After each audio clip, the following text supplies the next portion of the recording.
Okay guys, balik naman tayo sa ano, sa tutorial natin. So ngayon, magka-calibrate tayo ng tester ulit. I-calibrate natin yung milliamp niya. Kung tama ba yung reading nito. Yung sa milliamp ano. So dito sa pang-inject natin using a master signal, ano? So inject tayo sa kanya sa out niya. So milliamp, milliamp, okay, number 1, nandiyan yung milliamp, no? Ito number 1 siya, number 1. Okay. So milliamp din siya, no? Yung out niya milliamp daw. So ngayon, try tayo mag-inject ng siguro mga kasi usually sa instrumentation, no? Meron tayong mga signal na mga 4 to 20 milliamps, di ba? So kung inject tayo ng 4 para 4 milliamps. So parang ganun. So 4 milliamps, tingnan natin dito kung 4 milliamps ba siya dito. No? 4 milliamps siya. So connect na natin tong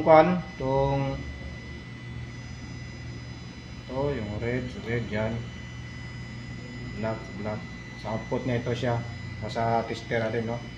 So try tayo inject. So dapat kasi 4 yung inject natin. Ang inject natin dapat 4 din dito, ano. Sa one. So try tayo. Start. Okay, nag-inject siya, running na. 4 milliamps yung inject niya.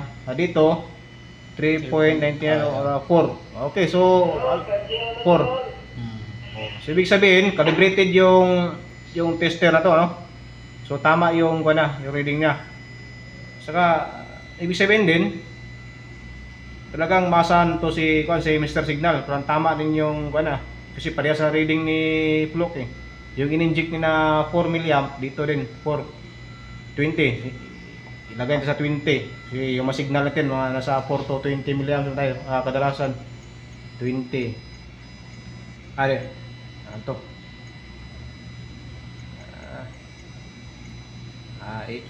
Ihop na natin. So 20. Ayan, so may 20 milliamps tayo. So check nyo ito sa So pag natin yan dapat injection ng 20 milliamps. So dito around 20.2. So may 0.2 na na plus.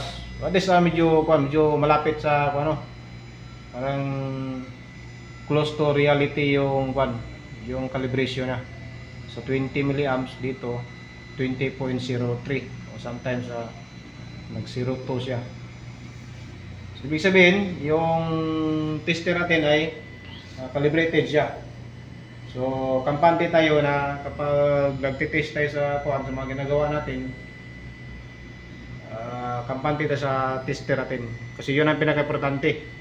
Kasi kung hindi calibrated yung gamit mo, yun ang tapos doon ka nagre-rely sa kanya, wala tayo dyan. Kasi hindi calibrated yung yung gamit mo. Tapos doon ka nagbabase sa mga sa mga diagnosis mo, sa mga troubleshooting and repair mo. So doon ka nagbabase sa mga reading mo yun. Dapat calibrated. So yun, thank you.